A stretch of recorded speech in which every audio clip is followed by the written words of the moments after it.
dia, pessoal. Vamos começar a primeira mesa do Talkabit desse ano. O mediador vai ser Marcel, ele vai apresentar todos os convidados. Então, vai ter uma discussão massa aqui e no final vai ter uma abertura para vocês fazerem algumas perguntas. Então, aproveitem e passem para o Marcel. Bom dia, pessoal. Bom dia.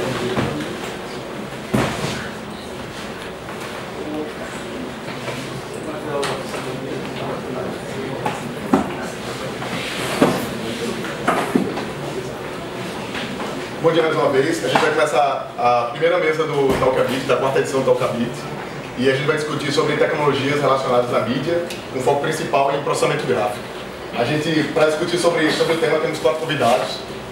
Começar com o professor Geda, que é graduado em Engenharia Elétrica pela Universidade Federal, professor doutor pela Universidade Pierre Marie Curie, professor do Centro de Informática desde 1997 e trabalha na área de inteligência artificial e entretenimento digital. João Marcelo Teixeira, que é doutor em ciência da computação na UFPE, professor do Departamento de Estatística e Informática da UFRPE e trabalha com visão computacional. Lucas Figueiredo, que é doutorando no Centro de Informática e pesquisador no Voxel Labs desde 2011, teve estagiado na Microsoft em 2014. E, para concluir, Silvio, que é professor aqui do Centro de Informática e atua na área de computação gráfica e realidade aumentada, especificamente. Sejam bem-vindos, obrigado pela presença. E a gente vai começar falando um pouco, entendendo o que é processamento gráfico, porque a gente tem um tema muito aberto, né, do Google Car aos jogos digitais, então tem muita coisa acontecendo. Então vamos primeiro entender o que é processamento gráfico. Acho que uma oportunidade boa para os senhores falarem um pouquinho sobre cada uma das áreas relacionadas a processamento gráfico. Uma coisa que eu acho legal no processamento gráfico é que você consegue relacionar o mundo real com o mundo virtual. E isso funciona para todos os dois caminhos, vamos dizer assim. Então, a gente enxerga, a gente experimenta visualmente tudo em 3 dimensões. E aí existia um desejo de fazer isso acontecer a parte computacional. E aí começaram a se criar modelos matemáticos para definir formas 3D e conseguir projetar elas numa tela planar, numa tela 2D. Então isso é uma parte que a gente denominou computação gráfica, que eu acho sensacional, né? De você conseguir experimentar uma simulação do mundo real numa tela planar, no mundo virtual. E aí, os mesmos conceitos, a gente consegue usar os mesmos conceitos matemáticos para fazer o inverso. Dado que a gente tem um sensoriamento do mundo real, a gente filma o mundo real, a gente consegue criar um mundo digital a partir dele, que é a parte de visão computacional, que é você fazer uma máquina enxergar, perceber o mundo 3D real, transformar ele no virtual, da mesma forma que a gente faz. Então a visão computacional é fazer a máquina ver, o computador ver. E aí, esse paralelo eu acho muito interessante você conseguir usar os mesmos conceitos matemáticos para um lado e para outro.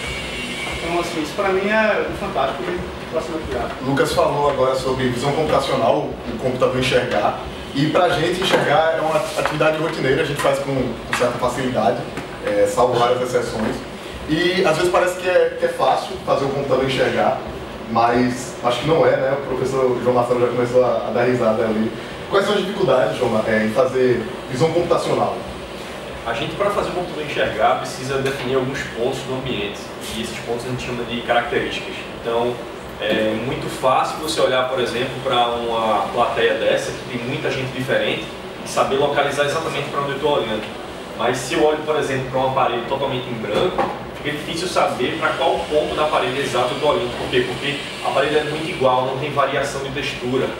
Então, assim, dependendo da característica do objeto que você está olhando, do ambiente, etc., você tem que usar um tipo de algoritmo específico para resolver o problema. Então, não é tão simples assim, não tem uma forma genérica de resolver um problema. A gente começa a discutir agora um pouco sobre as aplicações, já que todo mundo já sabe o que é processamento gráfico, né? Vocês conseguiram entender o que é processamento gráfico? Quem aqui já pagou a disciplina de processamento gráfico? Pouca gente, né? Pouca gente. Quem está além do quarto período aqui, levanta a mão. Pouca gente. Mas isso é muito massa, eu acho muito massa porque, assim, é fato que todo mundo que daqui é apaixonado por essa área, porque a gente trabalha com isso. E é legal apresentar isso para vocês e gerar essa curiosidade em vocês o quanto antes. Então, eu acho fantástico. Assim. O que a gente tem visto muito são empresas cada vez mais envolvidas. A gente tem uma lista aqui pequena, mas de grandes nomes da indústria que estão se envolvendo com... Tu não tem um slide com os 3 pontos? É a próxima, né? Não, a gente falou dos 3. Tem empresas aí que estão totalmente envolvidas.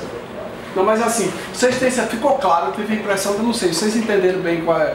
Eu acho que entre computação gráfica e visão computacional fica mais fácil. Não é isso? Entenderam bem? Uma coisa é eu entender a realidade, outra coisa é eu gerar algum conteúdo, né?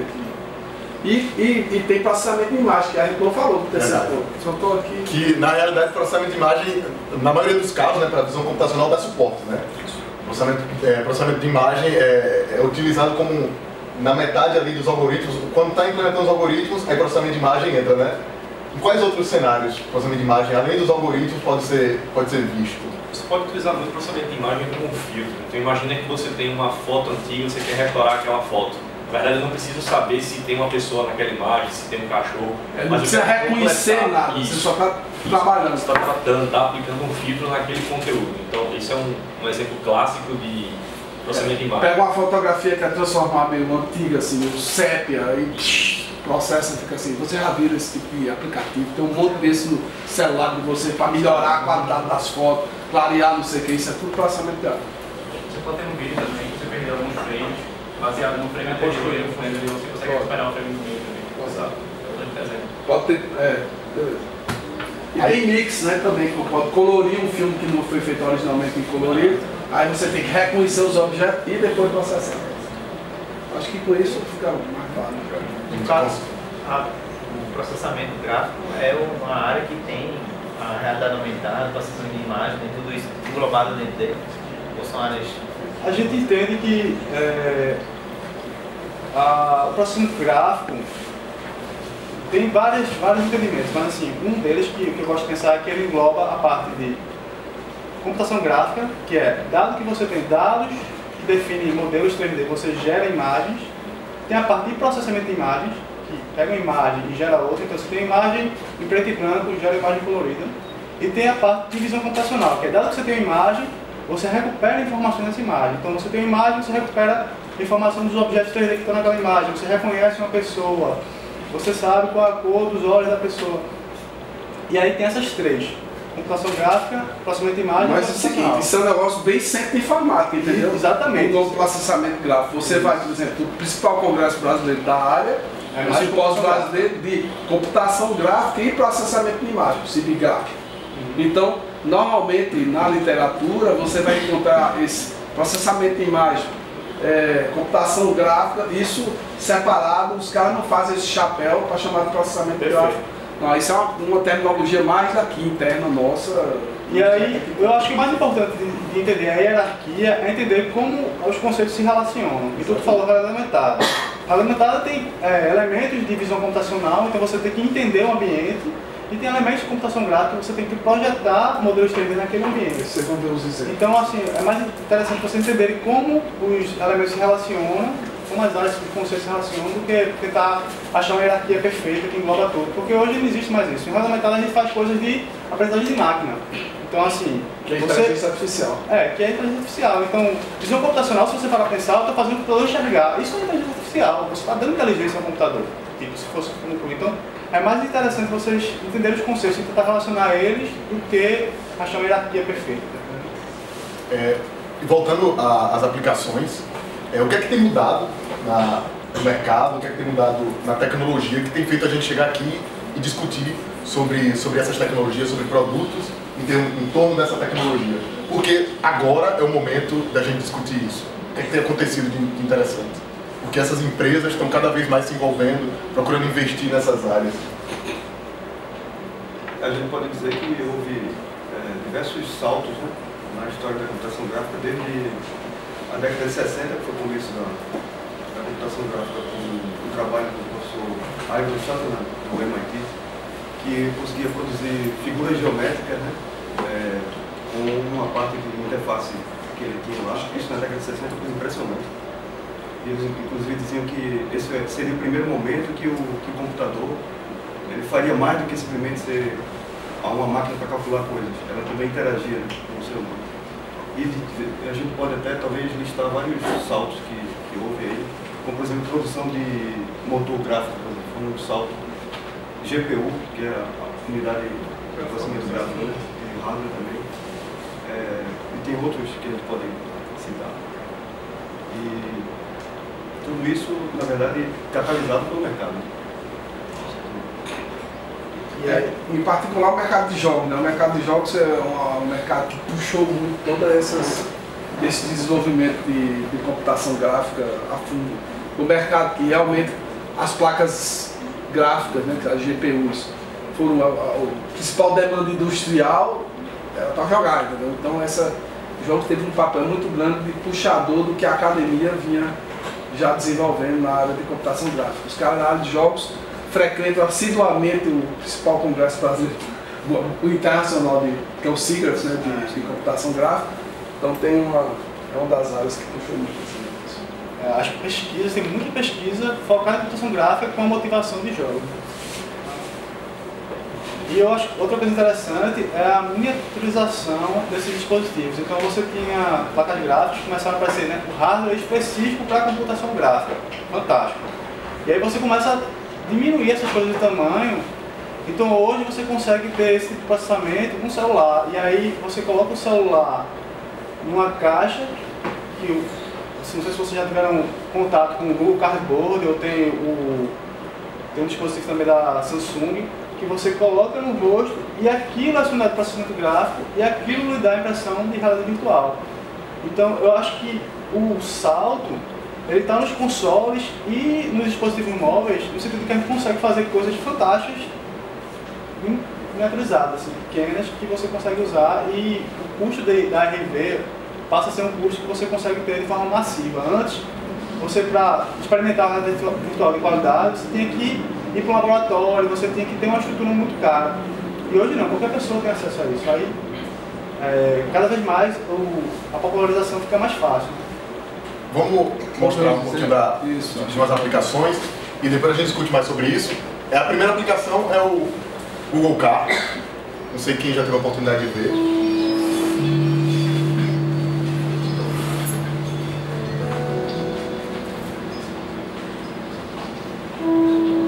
Quem você já conhece o Google Car? Só por curiosidade.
Será que ele explica como é que faz quando o carro anda assim? Nesse vídeo eu não cheguei a explicar. Né? Acho que nesse vídeo o passageiro ele tem um problema severo de visão, né? Ele não enxerga bem, acho que ele tem 5% da visão, uma coisa assim. E aí ele nunca ia poder usar o carro sozinho. Então, a ideia é que esse carro é autônomo e aí qualquer pessoa, mesmo não podendo dirigir, ela consegue usar.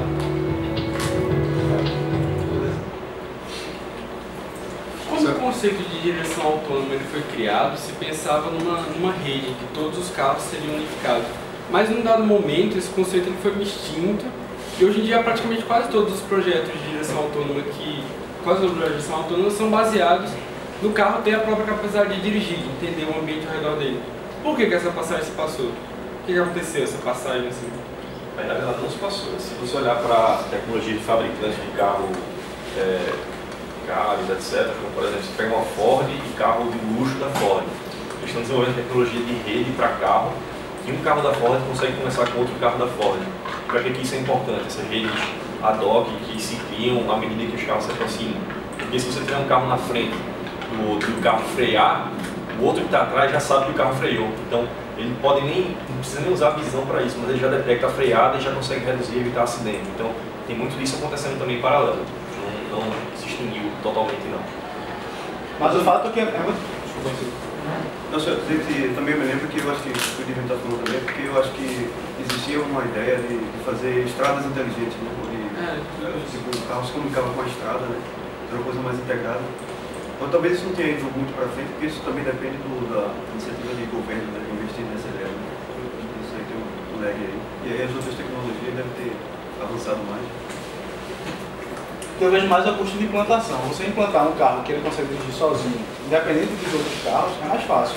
Você precisa que todos os carros se comuniquem, todos se entendam. Se você quiser criar rede, o custo de implantação é maior. Então o que acontece hoje é que esses esforços eles ainda existem. Mas não dá para você confiar somente nele. Enquanto que esse carro, teoricamente, se ele se comprometer e não bater em ninguém, você pode confiar nele. Vamos falar de... É só uma dúvida. Como é uma tecnologia muito, assim, no momento ela é cara. Ela tem que fazer todo o mapeamento da área toda vez para ver se tem pedestres, outros carros, etc. Essa tecnologia vai demorar quanto para se tornar popular? Popular, eu digo, um trabalhador médio no Brasil que vai comprar um carro, ele vai comprar um carro autônomo. Daqui a quantos anos? Assim, décadas.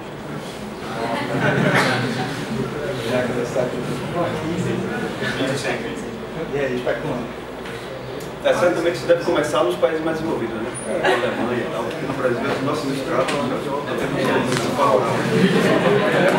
Pensa o seguinte, existem outros mercados, por exemplo, já tem, que é mais fácil o problema, claro, condutores automáticos de metrô. Várias cidades do mundo tem. Você pode partir para ter um motorista de ônibus que faz esse tipo de tempo.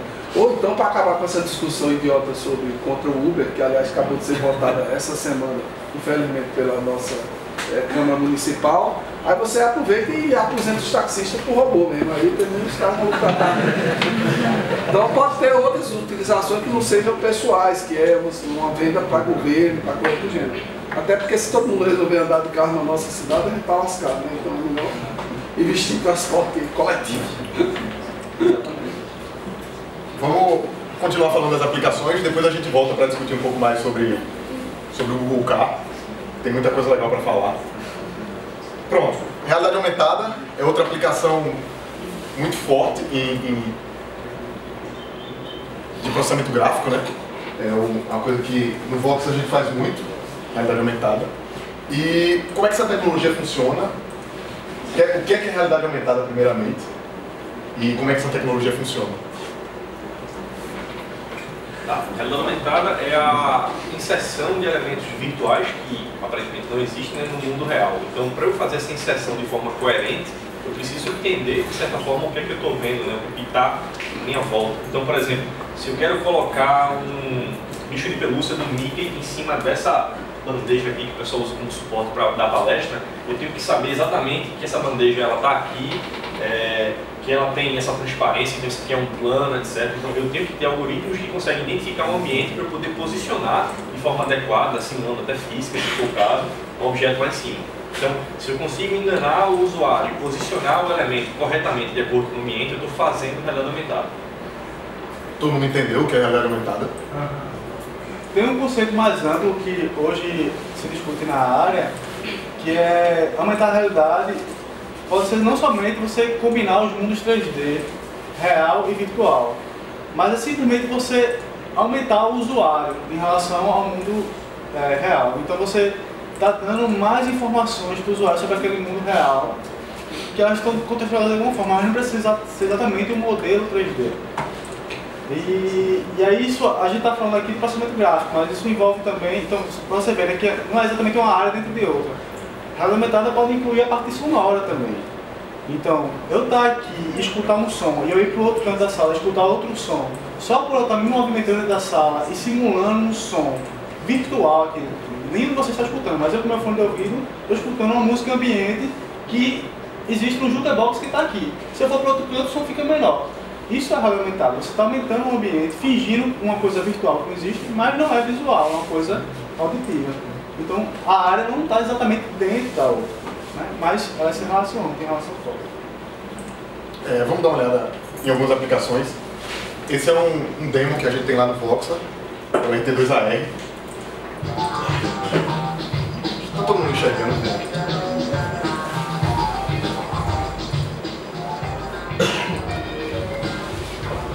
Só pra vocês entenderem, né? Esse bully aí é virtual. E o globo tá na mão do cara também é virtual. Então, o desafio aqui, gente, está acontecendo duas coisas, certo? Uma coisa é, tem marcadores que estão sendo rastreados. Então, Diego ali, ele está segurando o marcador, agora está segurando outro marcador e está movimentando. Esses marcadores existem, são pedaços de papel com coisas pretas em cima. E aí, o algoritmo entende o que são esses marcadores e coloca um objeto virtual em cima. No caso, a gente fez um planeta Terra ali e aqui um bullet. E aí, o interessante desse algoritmo é que ele projeta a sombra e a reflexão de um objeto no outro. Vocês estão vendo o bullet aparecendo no planeta e vice-versa. E também ele entende a iluminação do ambiente real e mostra no bullet. Então essa iluminação aqui, esse foco especular que aparece no bullet, é entendido da iluminação real. Então a ideia é integrar o ambiente virtual e real de um jeito bem mais conectado, bem mais fidedigno. A ideia é trazer realismo para os objetos virtuais. A gente quer chegar no ponto em que você não entenda a diferença do que é virtual e o que é real, se você não souber o que está sendo rastreado. Lucas falou agora de uma maneira de fazer realidade aumentada, que é utilizando marcadores, né? Acho que o principal trabalho, o que impulsionou a realidade aumentada para se tornar factível foi o trabalho dos marcadores, né? Quando os marcadores começaram a se popularizar. E de que outras maneiras a realidade aumentada pode ser feita? Nível, idioma. A grosso modo, a gente pode dividir em duas categorias, né? Se você trabalhar com processamento de imagem e visão computacional para fazer realidade aumentada, você pode fazer realidade aumentada baseada em marcadores. Exemplo, esse que ele deu aqui, né? Tem um marcador, tem uma coisa que é intrusiva ao ambiente, aquilo ali a princípio não existia, então eu estou inserindo no ambiente para poder ter o posicionamento. E eu posso trabalhar com realidade aumentada sem marcadores, que aí eu vou ter que olhar para outras características da cena, como por exemplo, eu tenho que identificar um plano do chão para saber que aquilo ali é um chão, aquilo ali é uma parede, ou aquilo ali é uma textura, uma imagem específica. Então, geralmente é mais complicado você fazer realidade aumentada sem marcadores. Por quê? Porque você não tem tanto controle do ambiente, né? Você vai depender do que já está no ambiente para poder entender. E é por isso que você precisa, muitas vezes, se especializar, tomar proveito do que você conhece no ambiente. Por exemplo, tem certos usos de realidade aumentada que é para treinamento. Às vezes você tem aquelas máquinas do sistema elétrico, por exemplo. Isso é um projeto que existe mesmo. Quando o pessoal pega umas máquinas bem grandes, coloca um óculos, ou mesmo pelo tablet, quando chegam perto da máquina, a máquina já mostra a máquina que liga o tablet, mostra a máquina adicionada com informações virtuais dela. E isso ajuda o cara a entender como desmontar ou como manipular a máquina. Aproveitando esse gancho que o Silvio está dando aqui, o Silvio falou um óculos que é possível ver esses objetos virtuais, né? A intervenção desses objetos virtuais. E a Microsoft está lançando um, que é o HoloLens. E um óculos de realidade aumentada é uma plataforma completamente diferente, completamente nova. O Google começou fazendo isso, né, com o Google Glass, mas não deu muito certo. Eu acho que não é que deixou de dar certo, mas assim, ele gerou uma expectativa que era maior do que o que ele atendeu do Google Glass. O que pode acontecer com isso também? Vocês já viram o HoloLens? Os vídeos eles são fantásticos. A gente espera que... E os vídeos são demonstrações, né? Os vídeos não são conceituais, são demonstrações. Então a gente espera que ele funcione assim, realmente, no real. Mas não dá para ter certeza, vai ter testado.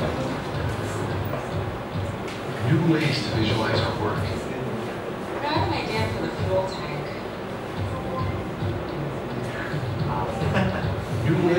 Vocês veem que tem a parte de computação gráfica, eles projetam o 3D na cena, tem a parte de visão para entender o ambiente 3D e tem a parte de visão para entender os gestos também. Então a interação, a integração dessa parte, tanto de processamento, digamos, de visão computacional quanto computação gráfica é perfeita. Então ele consegue rastrear o ambiente, rastrear as mãos também do usuário, então é um desafio impressionante assim. E entender a intenção do usuário com o gesto. Esse aí é a grande promessa do futuro próximo, vamos dizer assim. Eu tive uma conferência agora que era uma das maiores conferências de interação, e aí o cara que está líder desse projeto estava lá, e líder de pesquisa do projeto, né? Não, o líder de pesquisa é o Charanizado. E aí tava todo mundo, tipo, você vê os grandes pesquisadores da área perguntando pra ele, e aí, quando é que sai? E ele, tipo, ele não pode falar ainda, a expectativa na academia é muito grande para esse negócio ser disponibilizado. Esse sim parece um salto para a realidade aumentada. É uma plataforma nova, né? É assim, um salto fantástico. Isso a gente não falou ainda de impressora 3D, né? Essas conexões. Lucas, eu acho que tem um slide antes, né? Quem está à frente desse projeto é um brasileiro, até eu perguntei aqui a Lucas se tinha sido esse cara aí, o Alex Kipman, é um brasileiro, é o líder, acho que é o líder do projeto, eu acho. Ele apresentou o projeto, né, mundialmente. E esse cara foi o que idealizou o Kinect, né? Foi o cara que introduziu o Kinect. Realmente, esse cara é fantástico, trabalha lá na Microsoft, é um brasileiro de Curitiba. Vamos falar um pouquinho de realidade virtual, né? Que é outra área, dá um apanhado geral aí, e depois a gente discute mais sobre o HoloLens também. Esse vídeo é antigo, é de 1991, muito antigo, falando sobre realidade virtual. Quarta-feira, essa é a realidade virtual ainda um novo e misterioso para os pesquisadores. Tudo pode ser possível, e eles já imaginam o tempo em que as pessoas vão penetrar na imagem da televisão dentro de suas casas e vão participar dos programas diretamente, como se estivessem presentes. A realidade virtual é tão fascinante que, às vezes, apenas utilizando um fundo azul como esse aqui, você pode se transportar para outras realidades muito diferentes. Tudo fica possível, apenas com a imagem da televisão e o sistema de computadores. Olha só ali na tela, está escrito aqui em cima, instrumentos musicais. Se eu tocar aqui, aí aparece. Tem tambor, tem harpa. Vários tipos de tambor, não é tipo bombo. Olha só. Só tocando aqui, ó. E o ritmo aparece. Isso é melhor que eu acho que eu posso fazer muito mais fantástica. Você tem quantos anos atrás? 1991. E imagina que mesmo para um amador.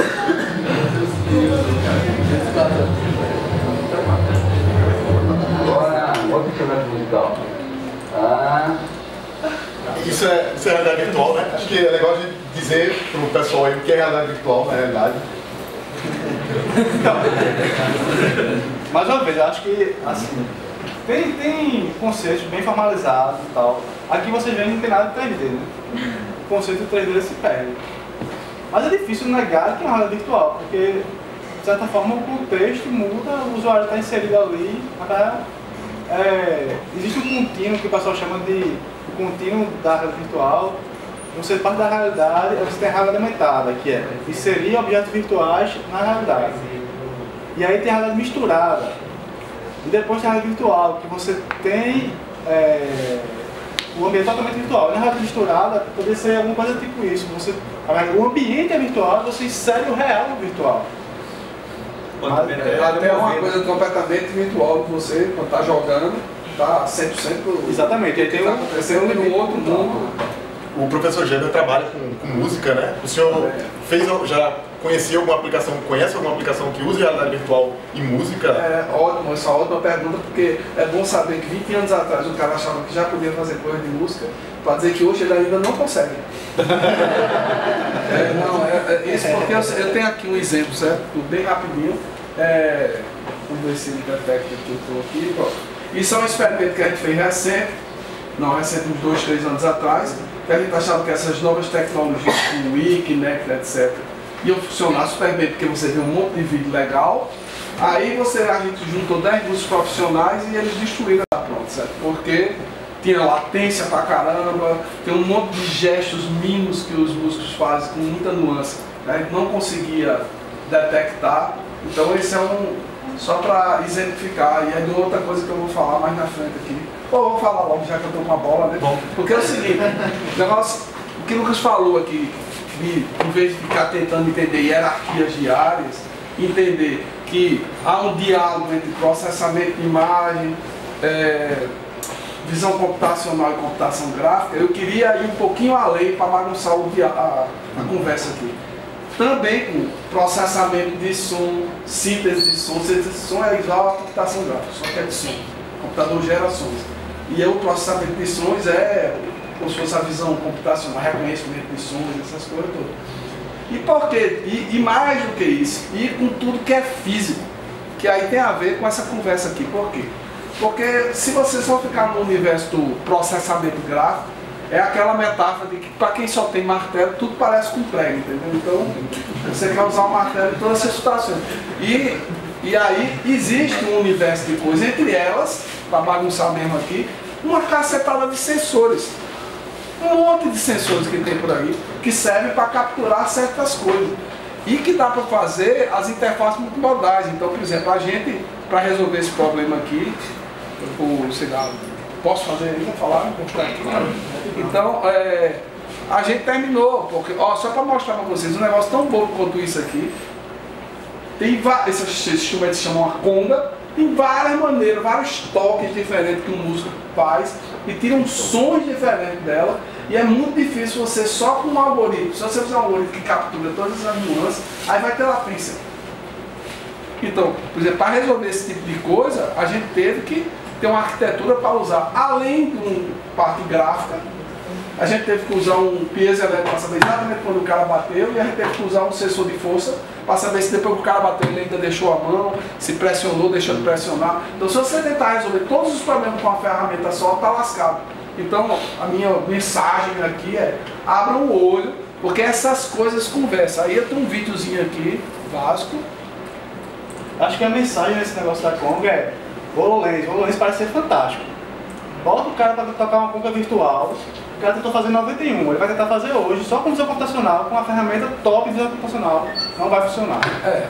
Mas porque você está usando uma ferramenta só para fazer muitas coisas. Então é preciso entender que há um diálogo entre computação gráfica, processamento de imagem, visão computacional, síntese de som, processamento de som, sensores, não sei o que lá, que é esse universo, que é o universo de uma imersão total na qual a gente está caminhando na direção de... Antes a gente interagia com esses troços, mas é a máquina de escrever com a televisão em cima. Certo? Vamos combinar aqui.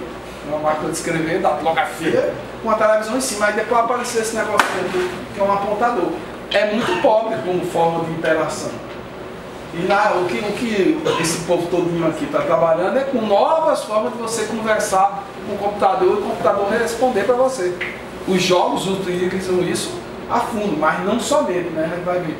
Então aqui, isso aqui é um trecho fazendo propaganda aqui, do seriado Minority Report. É um seriado novo e que é basicamente um daqueles caras lá que era um daqueles três que viu o futuro, não teve uns.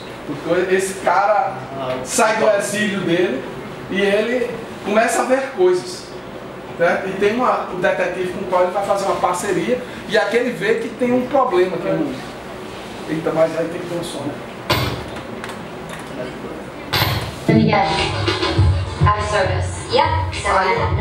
Seguinte, aí a detetive chega no local era para tentar de melhor qualidade, né? Essa é a melhor.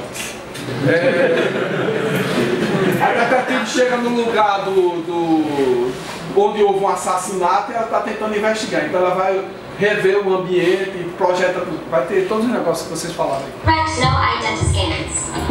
Do you with the honor, Dee? Só que ali da parte gráfica. No, look at you. Primeira reunião da nossa hoje, vocês vão ver. What's the Open Vista Center? Some sort of neuro rehab. Our victim was a nurse. We're running it. Give me some room. E ela fala. The victim comes home, she chains the door, she goes to hang her coat, but she misses. She's in a hurry. Packing. But then someone kicks on the door. Signs of struggle. She confronts him, pushes her down.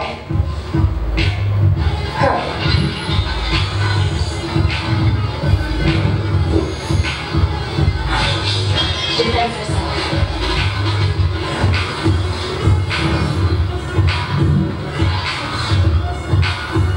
She has the path to get away, but she doesn't take it. She goes for it instead.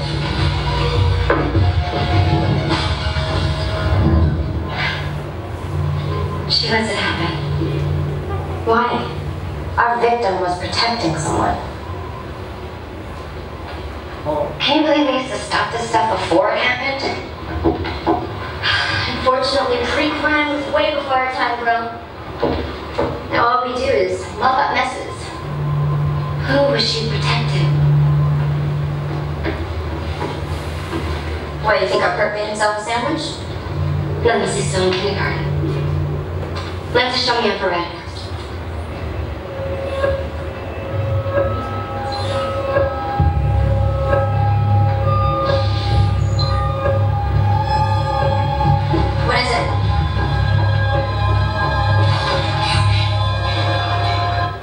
Aí, então, ela, não sei se deu para perceber, ela coloca uma lente de contato que vai projetar essas coisas, mas ela conversa com o computador que está controlando, os gestos dela estão percebidos para poder projetar as coisas que tem. Então, você tem aqui uma interface que ainda, claro, é ficção, mas você tem um conjunto de coisas aqui trabalhando, colaborando de forma coordenada e integrada para poder fazer as coisas acontecerem. Isso é interface multimodal, né, gente? Isso é interface multimodal. São vários modos de você se comunicar com o computador. O professor falou aqui no... Eu devolvi aqui o... Tá ótimo. O senhor falou aqui nesse vídeo que é uma lente, né, que a atriz coloca, né? O Google investiu numa startup recentemente, que é a Magic Leap, que essa startup justamente faz isso, né? Ela está tentando produzir realidade virtual numa lente de contato, né? Que é aquilo que o Lucas tinha falado, que é hardware, entendeu? E a miniaturização. Exatamente. Desses dispositivos que a gente vem discutindo até agora, né? E isso é um negócio terrível, porque, por exemplo, aqui no centro de informática, nós somos majoritariamente gente ligados a software, entendeu? E that's over, só software no universo, esqueçam, entendeu? Então vocês começam a pensar que, infelizmente, vocês vão ter que estar dispostos a levar algum choque, ou então conversar com alguém que leva algum choque, porque a tendência das coisas é volta a ter uma renovação do hardware por trás dessas coisas todas. Né? O internet das coisas. Internet das coisas, você vai estar conectado com tudo, etc, etc. Tem desafios que, assim, a galera bate martelo para tentar resolver software e não consegue. Por exemplo, consumo de energia é uma coisa que é... Você faz o algoritmo para funcionar o mais rápido possível, aí você usa a placa gráfica e aí você consome energia de um jeito absurdo que você nunca vai conseguir botar no dispositivo móvel. Ou então, às vezes, até tem processamento mesmo. E aí, a galera consegue, em hardware, fazer isso de forma muito mais barata, né? Mais barata, a gente, voltando um pouquinho sobre realidade virtual, a principal plataforma é o Oculus Rift, né? Não sei se todo mundo conhece aqui o Oculus Rift, que tem uma demonstração aqui no Espaço Play de um trabalho que o João fez. E o que acontece é que houve recentemente uma conferência de desenvolvedores da Oculus, o Facebook comprou essa empresa e houve recentemente uma conferência, foi dia 25 de setembro, se eu não estou enganado, e muito se aposta em realidade virtual, muita gente está falando que é a tendência e que os dispositivos já estão prontos para serem comercializados e tudo mais. Só que em 1991 já estava sendo discutido isso, né? Por que isso não aconteceu antes? Porque só agora a realidade virtual está chegando de verdade. Por que eu tenho que acreditar que agora a realidade virtual vai? E antes desse dispositivo, a gente tinha muitos óculos. A quantidade de óculos que existe no mercado, se você for olhar a trajetória desde 1960, quando o Sunderland teve essa visão e ele fez o primeiro HMD, que ele chama Head Mounted Display, né? Ele construiu aquilo faz muito tempo, assim, absurdo. Só com esse dispositivo, o cara conseguiu dizer, ó, é $200. Aí o negócio ganha peso, é $200 e é bom. você tem a sensação de que agora a gente tem sensor de inercial, a gente consegue saber que o cara mexeu e aí responde isso no mundo virtual. A gente tem uma resolução minimamente boa. Então assim, eu acho que tem um passo também, Marcelo, que é a coragem, tá entendendo? De um cara chegar e querer dar o salto, não ficar preso no mercado do jeito que ele está agora. Porque existe um mercado para HMD, certo? Pessoal de pesquisa, pessoal de simulação, tem um consumo da HMD. Se você for, a gente visitou centros de pesquisa da Petrobras, que eram centros fantásticos e tal. O pessoal experimentou a HMD faz o quê? Uns 5 anos, que era um monstro, parecia um alien, velho. Pô, você vestia o capacete e aí seguia um troço de cabos aqui até o chão. E assim, depois de 10 minutos de uso, você tem que fazer fisioterapia. O negócio, tudo bem, isso é o nível de realismo e tal, mas ninguém teve coragem para lançar um produto custasse $2 e fosse bom. E aí, acho que estava um time também de Kickstarter, tá entendendo? Um crowdfunding que é assim, encoraja as pessoas de startups mesmo, empreendedorismo pequeno, mas corajoso, de conta, e encoraja o cara a criar um negócio desse e dizer, ó, tô fazendo aqui, eu acho que o que o cara tá fazendo aí é exagerado, fiz o que eu acho que é necessário, bom e barato, e aí você consegue ter esse valor. Então eu acho que isso muda o cara, assim. Vamos lá, alguma coisa? Na verdade, o pessoal fala muito do Oculus Rift, mas ele não criou uma coisa nova, totalmente nova, né? Ele integra tecnologias, então ele colocou uma tela, integrou com um sensor, um giroscópio, acelerador, não sei, e aí você tem que conectar no PC tanto a parte do HDMI, que é como se fosse um monitor, quanto a parte do tracker, que é um USB, certo? Só que pelo fato de ele ter conseguido integrar isso de forma bem feita, conseguiu baratear e aí popularizou como a gente tem hoje. Quais são as dificuldades que ainda tem disso aí, João, do Oculus Rift? Essa versão aqui já é a versão 2. Alguém tem pergunta? Não, trabalhando por causa que está um jogo. Eu testei por cerca de 10 minutos e a única mensagem que eu recebi foi cuidado para não cair. Cuidado para não cair, porque você realmente você vai cair. Então eles estão trabalhando nisso, porque não dá para jogar por muito tempo. Dá agonia, dá enjoo. Tem uma série de pesquisas que estão sendo feitas em cima dessa temática. Um dos artigos que eu li recentemente, o pessoal coloca um nariz virtual na frente do que você está enxergando. Porque só o fato de você colocar esse nariz virtual, você tem um referencial único para os dois olhos, e aí diminui um pouco essa sensação de enjoo. Tem um monte de pesquisa bem interessante que eles estão fazendo. Nessa Oculus Conference que aconteceu semana passada, eles anunciaram que o Netflix vai ser integrado agora com essa plataforma, acho que da Samsung, né João? E então isso tem que ser contornado, né? Para que o negócio venha a se tornar realidade mesmo, esses problemas que o pessoal fala tem que ser contornado para que venha realmente a vir para o mercado e a galera adotar, né? Isso. Opa, a Netflix vai ser integrado com a plataforma de realidade virtual da Sony, o Morpheus. Se eu não estou enganado, é da Samsung. Oculus, eu esqueci o nome da... SVR, Oculus VR. Isso. E tem o Minecraft. Obrigado. Tem o Minecraft também, que parece que vai ter com realidade virtual. A Microsoft comprou, não foi a Minecraft, né? Vamos seguir? Só mais uma coisa sobre essa ideia de motion sickness, é o de VR sickness, né? Você tá em realidade virtual, é por isso que você se sente enjoado.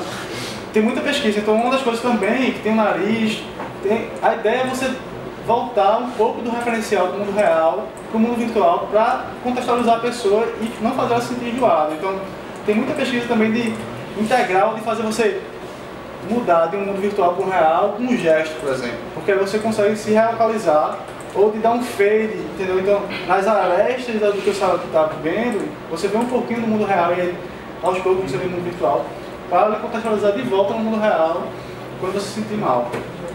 Então acho que esse problema com o tempo ele vai ser sanado. E aí a gente entra em computação gráfica. A computação gráfica foi a primeira área, digamos assim, processamento gráfico, né? Uma área bem antiga.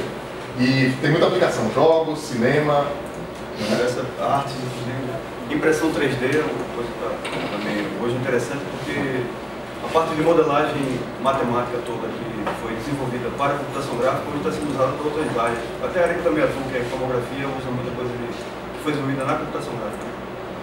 E eu acho interessante também dizer que durante esse período que o pessoal já relatou aqui, né, da história dessas outras áreas, de realidade aumentada e tal, realidade virtual e tal, a computação gráfica também continuou se desenvolvendo bem no que é computação gráfica propriamente dita, né? Que é aquela busca pelo realismo. Né? Então eu gostaria que o Marcel passasse um vídeo chamado iPiece no YouTube, que é para vocês terem uma ideia do grau de realismo que hoje a gente consegue. iPiece. É ai de olho e piece de pedaço. Ai, espaço, piece. Assim? É um vídeo rápido. Esse aqui, segundo.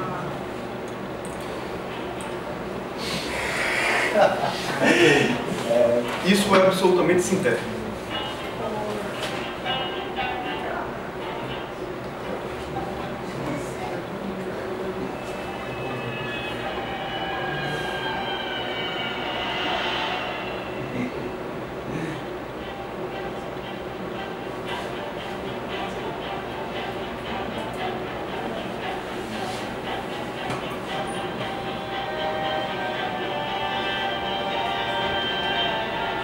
Isso aí, gente, são as etapas de computação gráfica também, tá entendendo?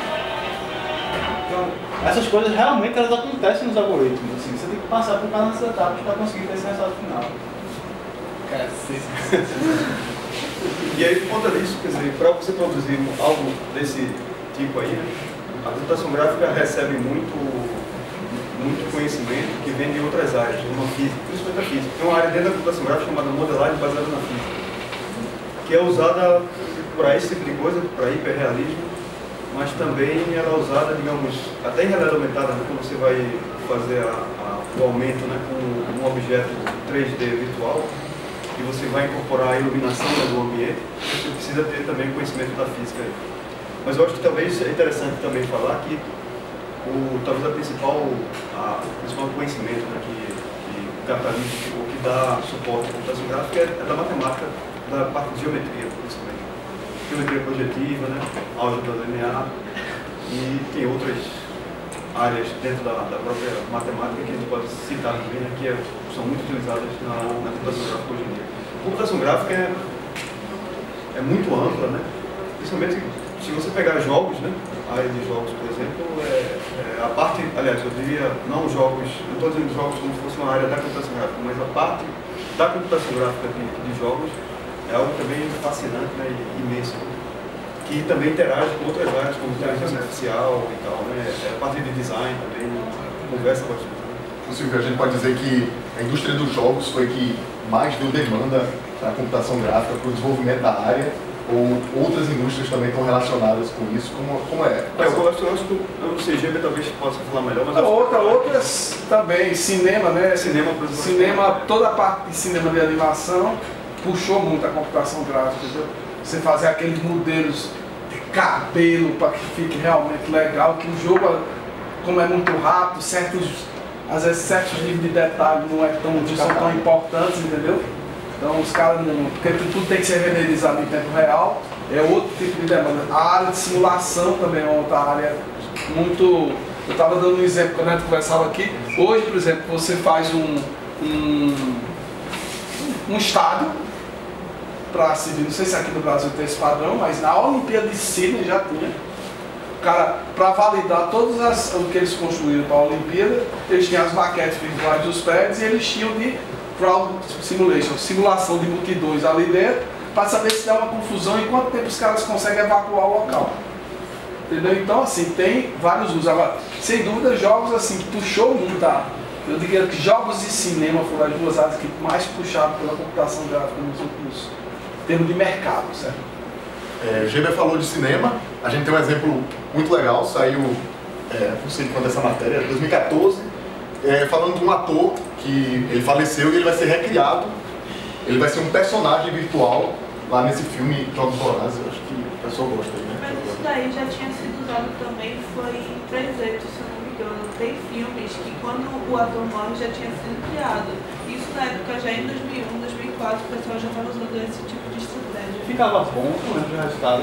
Eu não lembro, mas eu acho que ficou, né? Se falaram isso depois, não sei, foi um filme. Por exemplo, a gente vê o Yoda lá no Star Wars, o Yoda, antes ele era totalmente boneco. Hoje, todas as versões de Yoda eles são totalmente CG.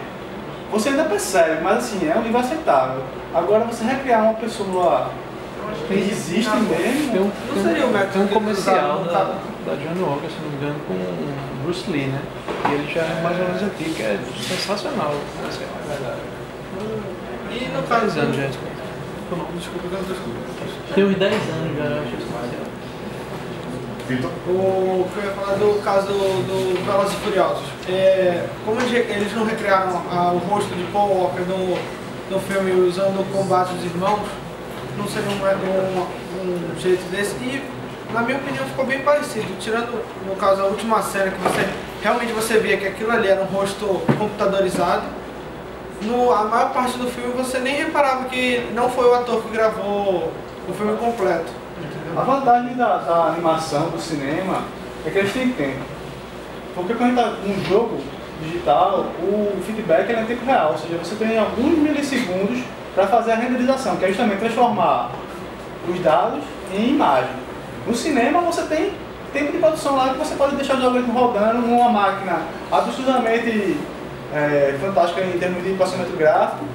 E aí, eu acho que isso permite o pessoal renderiza, não ficou bom, ajeita, deve ter um processo manual aí envolvido, né? Você ajeitar uma sobrancelha e tal, puxar um olho pra cá. Mas aí eu queria colocar uma questão aqui, muito uma reflexão que é muito comum na área de música, certo? Buscar o realismo, tá? É um motivador, claro, que é muito objetivo em termos do que se quer fazer. Mas você pode ir muito mais além do realismo, porque aí, você pode tentar recriar um ser humano, é muito difícil, porque a gente levou séculos convivendo, em particular as mulheres são muito boas disso, a entender os sentimentos, do que é que o cara quer, se está angustiado, se não está, se entendeu. O professor faz isso, dá uma olha, só pelo olho dos caras eles não entenderam o que eu expliquei, eu vou te explicar tudo. Então, a gente passa tempos reconhecendo minúcias das expressões faciais, e é muito difícil. Por outro lado, você cria um Toy Story, por exemplo, que é um absurdo sucesso, é fantástico, é legal, não é o humano, são humanoides, mas não é ser humano. É o mesmo papo na música, por quê? Você pode fazer síntese de som de um violino e tentar fazer um Stradivarius, não sei o que tem aquele som daquele violino. Não é ruim, é bom para dominar as técnicas, mas não é tudo que se quer. O que se quer é criar um som que nem existe ainda, de uma mistura de um rabeca com um som de um não sei o que, de um violino com não sei o que mais lá, que é um som que não existe ainda na natureza, é a mesma coisa. Então, assim, você pode ir além do realismo. E se você olhar, eu estava aqui aberto com Star Wars, assim, se você abrir jogos, tem cidades e coisas que são criadas que são um absurdo de arquitetura, coisas que flutuam, coisas que são lindas de morrer e não são de jeito nenhum uma coisa que respeita as leis do que a gente está conhecido, do que é possível fazer. Niemeyer, existe, aliás, toda uma área de arquitetura virtual, né? Que é o pessoal que trabalha para criar ambientes muito bonitos, esteticamente inspiradores, mas que absolutamente não seria possível ser construído com a tecnologia de concreto armado que a gente tem hoje. Então, vocês podem ir além do realismo com esse tipo de ferramenta. E aí, combinando a realidade virtual com essas tecnologias de... Seria a irrealidade virtual, que eu acho que é mais legal do que a realidade virtual. É isso que eu estou dizendo. Aí, passando só um outro exemplo de aplicação de computação gráfica, né? É Hero 6. Hero. Vai passar, eu acho. E jogos digitais, que o professor já estava falando agora há pouco. E aí a simulação, né? Que é simulação de pessoas que... multidões, né? Você tem um ambiente, você constrói um ambiente virtual, você quer entender como seria a ocupação daquele ambiente no caso de emergência. E aí você tem que renderizar tudo isso, não adianta você só fazer. Então, além da inteligência artificial, você inserir uma vida para cada agente ali, você tem que renderizar tudo aquilo. E aí isso também leva à computação gráfica. Agora é a hora mais interessante, né? Porque todo mundo já sabe todas as áreas aí de... Vocês entenderam o que é a computação gráfica, o que é a visão computacional, computação de imagens? Todo mundo já sabe, então a gente já pode discutir sobre como transferir isso, né? Como gerar produto. Mercado, né? Vamos falar de mercado, que é uma parte que eu acho que muita gente é interessada, né? Vamos pegar essa parte acadêmica que a gente desenvolve todo dia aqui e vamos levar para o mercado, vamos gerar valor para isso. E Não sei se vocês querem começar falando de alguma coisa específica do que a gente já viu. Eu não sei sobre transferências. Uma das coisas que me inspira muito nos últimos tempos é trabalhar com o pessoal de arte, entendeu? Eu acho que é um dos caminhos legais. A arte é uma das mais exigentes em termos de interfaces e eu acho que é um mercado de nicho, mas bastante marginal, mas de grande impacto e visibilidade daquilo que a pessoa faz. Então estou trabalhando muito com o pessoal de dança atualmente, para estourar projeções e danças. Pessoas também. E é uma coisa. Jogos tem uma componente de arte enorme, né? Aliás, tem uma propaganda aqui. A Tour está aqui da Manifest, está contratando gente, está entrevistando gente, quem estiver interessado. Eu acho que é um dos mercados a se olhar, entendeu? Pode não ser tão grande, porque não existe uma massa de artistas, mas é instigante trabalhar com esse pessoal em todas as áreas, gráficas, dança. Essa ideia de tecnologia é basicamente o seguinte: você tem a universidade é para se estudar, aprender, pesquisar, sei o quê? 20 minutos. Beleza. Aí, me cheguei daqui. E aí você tem um entendimento da tecnologia, você constrói coisas na universidade. Só que essas coisas, na maioria das vezes, a absurda maioria das vezes, no caso da gente que cria tecnologia, elas ficam aqui dentro. Estão longe de ser um produto. Elas estão lá, estão infinitamente longe de ser um produto.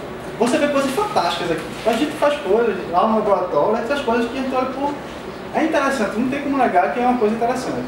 Mas isso para virar um produto, tá assim, a légua de distância. E aí a gente tem o mercado, que é quem gosta de novidade, quem quer implantar novidade, quer gerar novos produtos para os consumidores e fazer a coisa rodar. E aí a transferência é justamente conectar essas duas pontas. E assim, lá no laboratório do Vox, a gente vem tentando fazer isso já há um tempo. E é um desafio fantástico, assim, é um desafio muito grande, mas muito interessante. E aí é sobre isso, né? Aí, o que eu penso da universidade é que a gente está aprendendo a fazer isso. Mas a graduação, na minha visão, é uma oportunidade fantástica de começar esse processo. Porque vocês estão todos estudando aqui, passando pelo menos metade do dia aqui. E vocês estão se esforçando e gerando coisas. Vocês estão passando por disciplinas, aprendendo e criando projetos, criando conceitos, implementando eles. E isso é uma força de mudança muito grande que às vezes a gente acaba deixando só aqui dentro. Então talvez ficar já com esse pensamento de como explorar ao longo do processo da graduação, como explorar novas tecnologias e também de como sempre ter uma meta de mercado. Uma coisa que a gente vem pensando lá, a gente faz muita pesquisa, certo? Então a gente tem um desafio, eu quero interagir com gestos, mas eu quero pegar esse gesto aqui, tem que ter tal performance, tem que consumir tanto de memória, então a gente faz as pesquisas para encaixar esses parâmetros aí e a gente vai publicar um artigo numa conferência. Então a gente vai dizer, ninguém nunca fez isso, a gente fez aqui, funciona de tal jeito para fazer tal algoritmo e tal. E é fantástico porque aí você mostra para o pessoal de pesquisa da área uma coisa nova, você aprende também nas conferências.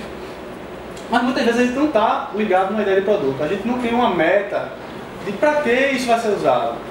É pesquisa, é interessante, você vai abrir um espaço novo, mas ia ser muito mais legal se alguém dissesse, eu preciso de tal gesto para resolver tal problema. Então, um caso máximo que a gente tem no laboratório é de uma menina, a Alana, que ela fez doutorado com a gente, hoje ela é professora da Federal, e ela tinha graduação em fisioterapia. E ela disse, olha, eu fiz graduação em fisioterapia, e uma coisa muito comum em fisioterapia é o paciente não conseguir fazer o exercício em casa. É chato. Como é que resolve? Vamos fazer um jogo para isso? A gente tem um Kinect, a gente rastreia o corpo da pessoa. A pessoa vai fazer exercício jogando. O que é que vem de bônus? A gente sabe se o cara está fazendo errado ou não. Porque em casa ele não tem supervisão. Então o Kinect rastreia, entende se o corpo dele está legal. Se não tiver, diz, está fazendo errado, está botando o braço muito para frente, é para ficar mais alinhado. E aí, isso é transferência de tecnologia, tá entendendo? Não é produto ainda, mas a gente já tem uma motivação de mercado forte. E aí eu acho que esse tipo de coisa é interessante se ter na graduação, quando vocês forem fazer os projetos, talvez pensarem, ter ousadia, ter coragem de pensar já no projeto de mercado, uma coisa que pode ser atacada de verdade e buscar tecnologias novas. Assim, lá no laboratório a gente tem acesso a tecnologias diferenciadas. Por exemplo, esse óculos Rift a gente tem lá no laboratório. A gente tem o Leapmotion, que rastreia mãos. O Boostic também tem algumas pessoas com Leapmotion. A gente tem Kinect. Essa ponta está sendo construída. Isso é fantástico, né? Porque a gente escuta muito falar de startup e às vezes os produtos que são gerados não envolvem nada disso que a gente está falando, mas às vezes por falta de acesso, como o Lucas falou, a esse tipo de tecnologia, e o Sinov possibilitando isso, possibilitando que mais pessoas tenham acesso a isso e consigam produzir produtos muito diferentes, né? Do que convencionalmente a gente está acostumado, né? Eu lembro que até Túlio que está aqui me contou uma história, né, dele, quando ele estava empreendendo. Aliás, Túlio, é um orgulho dizer, né, Túlio foi o nosso aluno de mestrado, né? E hoje, se não fosse isso, não seria empresário desse sucesso. Ele é um cara altamente... Tem uma história fantástica de empreendedorismo dele. Eu acho que tu vai contar talvez parte da história hoje, não, mais tarde ou não. Ou vai ser só... Eu vou um pouco. Porque ele fez uma palestra do outro Tocabit que foi absurdamente fantástica a história. Muito legal. Mas tu contasse uma história uma vez do pessoal de uma... Quando tá lá no comecinho, né, da tua empresa, que é uma empresa de mineração, né? Que procurou vocês, porque eles já tinham procurado no mercado, não encontravam ninguém da área de computação gráfica. Eles precisavam fazer uma aplicação de computação gráfica, né? Era para monitorar uma mina de extração de minério. Foi a Informa na época. E eles tinham que ter uma visualização da mina e de como, onde é que estavam o material todo, né? Inclusive os carros, os caminhões, e precisavam ver aquilo. E não tinha quem fizesse. Procurar uma empresa de jogos. Foi a gente que fez no fim das contas. Tu nem queria pegar? Não, a gente não queria fazer, mas foi meio que questão de ou faz ou o Recife não vai ter o projeto, e um projeto gigante, a gente terminou fazendo meio que para poder... pelo contexto do que o mercado mesmo, não é um negócio que a gente... Ou seja, às vezes a própria universidade, a própria academia não tem nem como atender a demanda do mercado, né? Mas isso é constante. O projeto do IMIP também foi uma coisa parecida, né? Qual é o projeto do IMIP? A gente tem um projeto que simula a cirurgia de remoção de órgãos do IMIP. E a gente não faz porque a gente quer fazer isso. A gente não quer fazer simulação, a gente faz games. Mas ninguém faz e o cara está atrás e ou o dinheiro fica aqui em Recife, a gente começa a formar um monte de gente e de repente sai uma coisa, ou então o dinheiro vai embora para outro canto. E aí a gente pega. E aí é uma dor de cabeça enorme, porque a gente não sabe fazer, a gente não ganha dinheiro, mas a gente faz. É meio que uma obrigação social, assim, de vez em quando, de fazer esse tipo de projeto. Mas é. Uma coisa que eu converso muito com o Lucas, que às vezes eu fico frustrado porque eu vejo essas aplicações, essas coisas muito legais acontecendo, e eu fico, caramba, o que é que falta pra gente fazer isso? Fico me questionando, a gente fica discutindo sobre isso, na opinião de vocês, o que é que falta pra gente começar a desenvolver um HoloLens aqui no Brasil, ou o Google Glass, ou sei lá o que é que falta pra gente chegar lá? Várias coisas, né? Para começar, porque o problema é mais profundo, mas veja bem, dito isso, porque eu posso contar um monte de coisa ruim aqui que falta.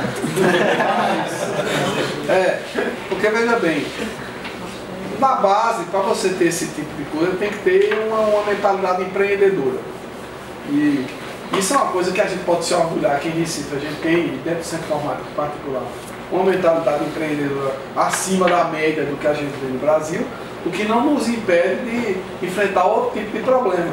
A gente tem ainda pouco investimento, melhorou, hoje tem que criar técnico. Investimento é aqueles caras que são dos fundos de investimento, chamados de venture capitalists, que são os caras que botam dinheiro na sua empresa cedo e depois eles vão vender a parte deles e vão ganhar o dinheiro com aquilo. Mas são fundamentais nesse começo. Tem outras formas de financiamento via crowdfunding, etc. Então isso é um gargalo danado que a gente tem no Brasil, mas de uma forma geral a gente ainda tem uma formação empreendedora que não é suficiente, entendeu?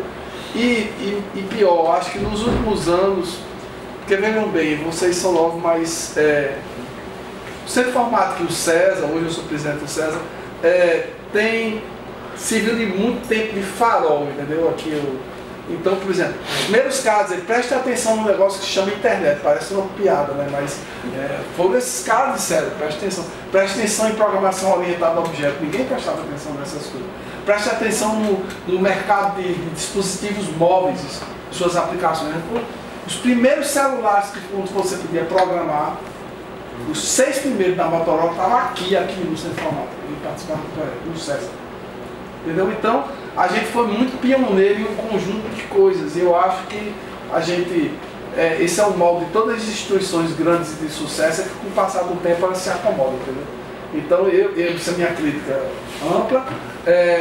A gente ainda está bem melhor do que o resto do Brasil, eu acho, pelo menos na maior parte. Mas a gente hoje tem menos gente olhando o futuro. Então, projetos como o Sinov, coisas que vão acontecer no César agora, que chama Agenda do Futuro e tal, eu acho que vai ajudar. Porque tem que ter alguém que exige muito esforço para você começar a ser farol e dizer, ó, prestem atenção em internet das coisas. Quem está dizendo isso? Quase ninguém está dizendo. Consequentemente, os alunos não estão prestando atenção nisso, né? Então, alguém tem que começar a dizer as coisas para poder os empresários investirem. Sem isso, eu acho que a gente não vai para frente, entendeu? Não vai descobrir um novo qualquer coisa. Agora, tem esforço, tem competências, claro. Só precisa organizar melhor, aprender minha visão das coisas. Existe também uma cultura também. Se você ir para o Vale do Silício lá, o pessoal tem uma tolerância melhor para erro, né? Com certeza. Isso é um negócio muito sério, porque vocês vão, na maioria das disciplinas que vocês vão fazer aqui no curso, você se errar se lascou, né? Porque você é aprovado e tira uma nota ruim e tchau.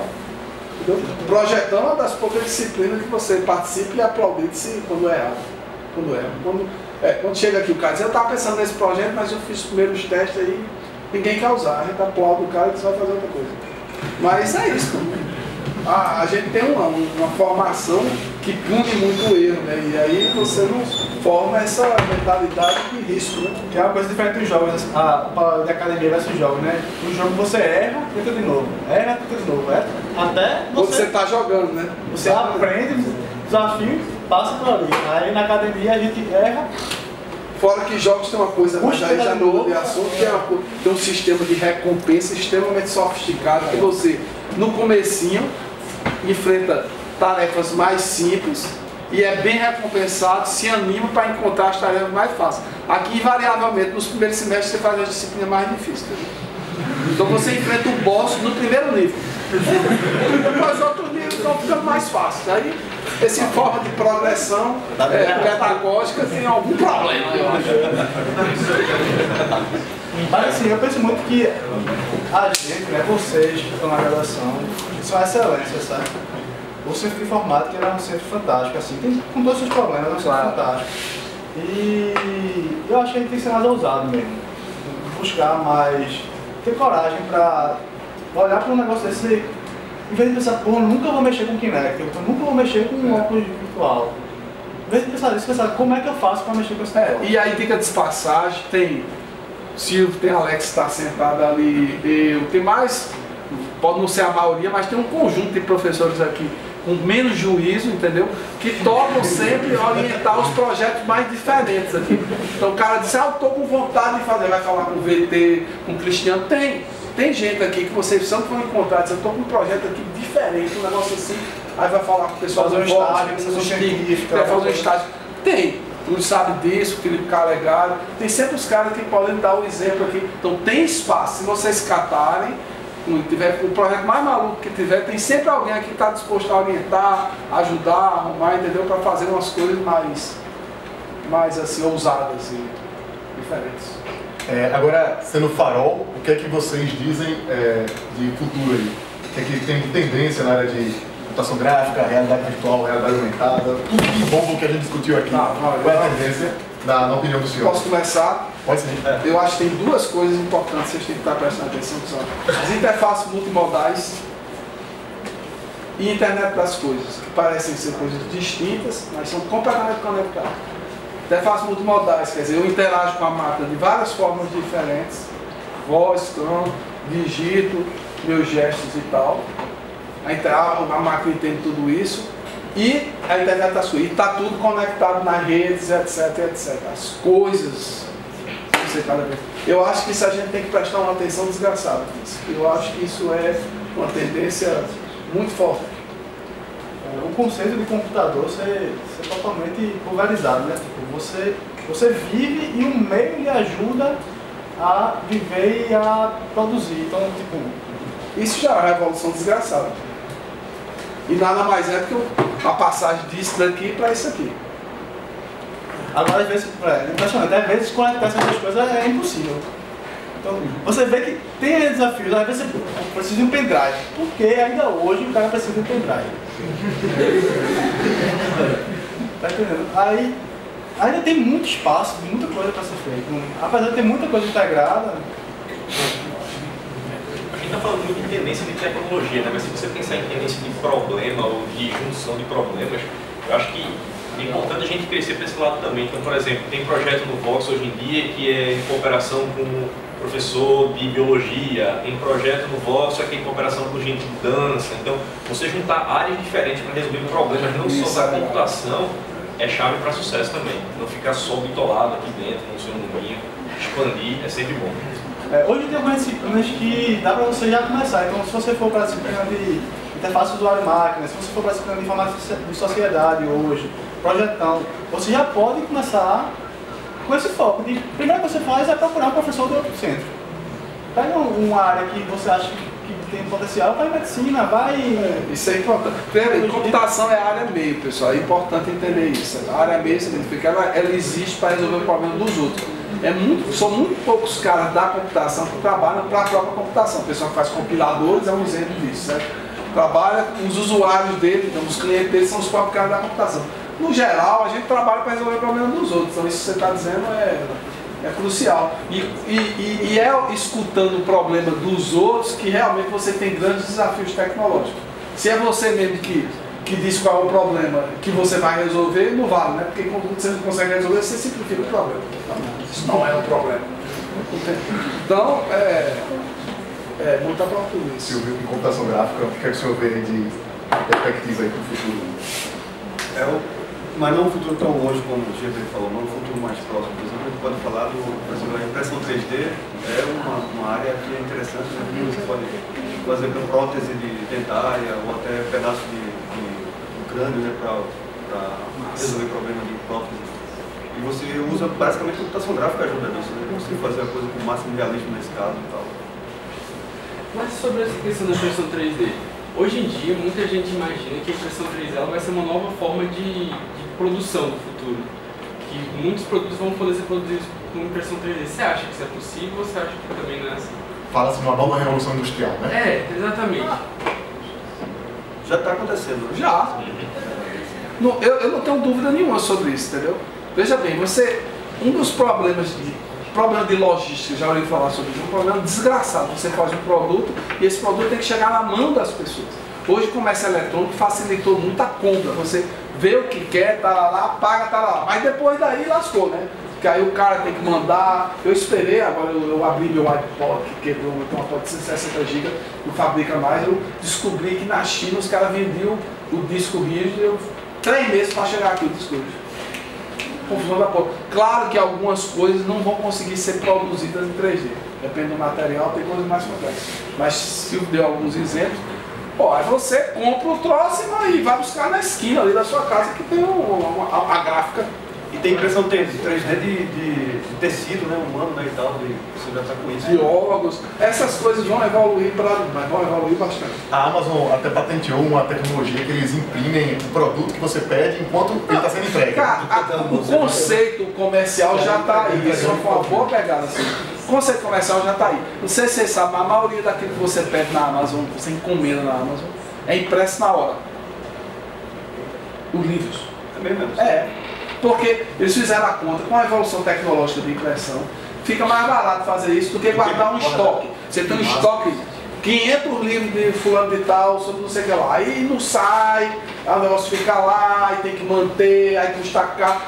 Em suma, eles fizeram as contas, eles imprimem na hora. Impressão rápida. Chega o livro pra você. Hoje, vou dar outros exemplos nessa linha, para você ver que o mercado já está preparado para isso, porque às vezes você tem uma evolução tecnológica, mas não tem mercado. Entendeu? A TV digital é um exemplo típico. Como é que você trabalha? O cara da Globo, me lembro aqui nessa sala, quantos anos atrás, não sei se a Alex estava. Pronto. Aí o cara diz, não, o que o pessoal quer é Full HD. Full HD, porra, meus filhos só veem YouTube. com uma qualidade que na época não tinha nem 720, entendeu? Não era isso, pô. O cara quer mandar na programação. Aí a Globo tá preocupado, porque se o cara tá assistindo a novela que de repente ele navega para outra coisa e não assiste mais a novela, aí é um problema. Então os modelos de negócio às vezes travam as evoluções, entendeu? E para impressora 3D, hoje, Veja, por exemplo, que a gente compra aqui em Recife, é impressa aqui na Gráfica Santa Marta. É mais impresso. Os caras não mandam mais distribuir para o Brasil, os caras mandam a revista toda pronta e tem gráfico em todas as cidades mais ou menos importantes do Brasil, os caras imprimem lá e entregam lá, pô. Então esse eu acho que é um negócio que vai evoluir, porque o modelo de negócio é fácil. É só depender da evolução tecnológica. E é totalmente como quando eu vi aquela moto ali, o pessoal arrumando a moto, arruma a moto, faz o protótipo, manda imprimir. Depois põe, testa. Não rolou nada. Outra coisa interessante que eu acho que no futuro mais próximo também é vídeo 360 graus. Aquilo ali, você já viu? Muito massa. Na última palestra do. Isso em Portugal não deu certo, né? Não deu certo? Porque disse que quando chegou em 45 graus, tava um calor danado. Não conseguiu chegar. Mas acho que a gente chega lá, espera essa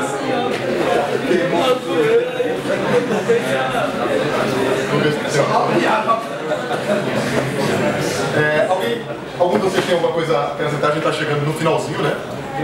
Tem pergunta aí? Eu vi que, assim, na Ásia já está sendo bem comum o vídeo de 360 graus, né? Eu vi que tem pessoas, youtubers de dança que estão usando, lojas que estão usando para mostrar o interior da loja de 360 graus. Eu queria saber por que às vezes só dá certo na Ásia e não dá certo no resto do mundo.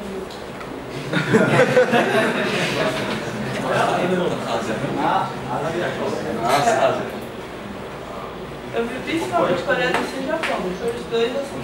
Não tem como negar que são mercados diferentes, são culturas diferentes. Tipo, lá no Facebook que a galera usa, né? É outra coisa. Assim, tem que na China também, né? Mas essa eu não sei como explicar não. Mas isso é uma tendência mesmo. Na última conferência do Google I.O., eles falaram das expectativas deles em relação a isso e assim, os algoritmos estão avançando absurdamente. Eles fizeram uma filmagem com 16 GoPros, fizeram um mecanismo 360 e conseguiram extrair não somente as imagens, mas extrair a informação 3D de profundidade de cada parte do exterior, para quando você experimentar com o óculos virtual, você não tem a sensação de que é um papel de parede ao seu redor, mas que você realmente está lá e você vê a profundidade de cada uma das coisas. E aí, acoplado com isso, eles lançaram o Google Expeditions, que é um negócio que eu acho fantástico para a sala de aula. A ideia é, vamos os alunos agora para as pirâmides do Egito. E aí você pega um link do YouTube, que suporta agora o 360, pega filmagens que eles fizeram, ou que alguém fez na pirâmide do Egito 360, e dá uma aula para a galera, em RV, mas não é RV porque não é digital, é imerso lá na pirâmide do Egito. E aí, assim, isso aí é absurdo, tipo, o conceito de história, de você chegar para um aluno e dizer que a pirâmide daquele até mostrar uma foto, e do cara entrar na pirâmide, a diferença é fantástica. Se eu falar uma coisa interessante, que é a aplicação da matemática nesses algoritmos de processamento gráfico. Aí eu queria saber, em decorrer do algoritmo, onde é que se usa mais a matemática em si? É o cara que tem uma base? Ou é o cara que está acordando para sair para da base?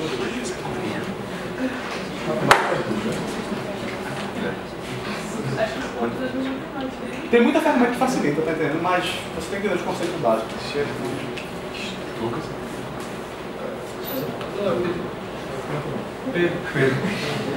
Eu queria falar que você está falando de jogos que processar em tempo real, por exemplo. Na animação o cara faz o cabelo, a roupa se mexe tranquilo porque é uma animação, né? Tem tempo para renderizar. Aí as duas empresas concorrentes, a AMD e a Nvidia, elas estão investindo desde 2013, 2012 massivo para fazer essa renderização em tempo real. Aí você já vê a roupa se mexendo melhor, já vê tipo cálculo de vidros, ele girando assim no ar, perfeito, o cabelo também, deixa eu ver se não vê, sabe? Tanto que assim, essa questão de ter tempo para renderizar foi, por exemplo, Frozen, o cabelo da Elsa, que é a principal, tem mais de 420 mil fios. Então vocês tentar fazer isso no jogo, hoje em dia não tem como você fazer. Então começaram a fazer isso em Tomb Raider. 420 fio-fio isso daí. O problema Mesmo assim, Frozen ainda tem dinheiro. em jogos, quando você faz uma renderização de um gráfico de personagem, você foca no principal. Aí por isso que no Tomb Raider você consegue fazer isso. O gráfico da Lara mexe, ou tem vários tiros e tal. Mas é porque é o personagem principal. Se você ver os secundários, os minions, você vai ver que eles são o gráfico mais podre, tá ligado? Algum de vocês tem alguma coisa para fechar? A gente já está estourado no tempo, vocês têm que comer pizza. É só sobre essa questão de transferência de tecnologias, porque assim, quando a gente está nesse processo de transferência, quando a gente está desenvolvendo alguma coisa, a gente tem que olhar também para o lado do limite que a gente pode fazer no sentido de que, por exemplo, a gente está vendo o Uber, o WhatsApp e a Netflix, hoje na mira do governo. O Uber está a nível mundial, o WhatsApp está a nível nacional por causa da questão de ligações e o Netflix também pela questão dos filmes e tal. Então assim, é necessário sempre ver esse limite, essa escala que a gente pode fazer, onde a gente, até onde a gente pode chegar, assim, o que a gente pode fazer para evitar esse tipo de coisa? Eu acho que tem escopos, tá entendendo? É porque você pode pensar num produto que é de escala universal. Mas, vamos ver alguns exemplos de você conectar com áreas que, às vezes, você esquece essas possibilidades. E existe mercado. Não é aquele mercado que todo mundo vai usar na sala de estar em casa, tá entendendo? Mas você pode procurar nichos que o dinheiro está lá, a demanda está lá, mas não tem a tecnologia, não tem produto, tá entendendo? Agora, quando você vai para esses casos, aí você está sujeito a esse tipo de regulação. Pessoal, obrigado.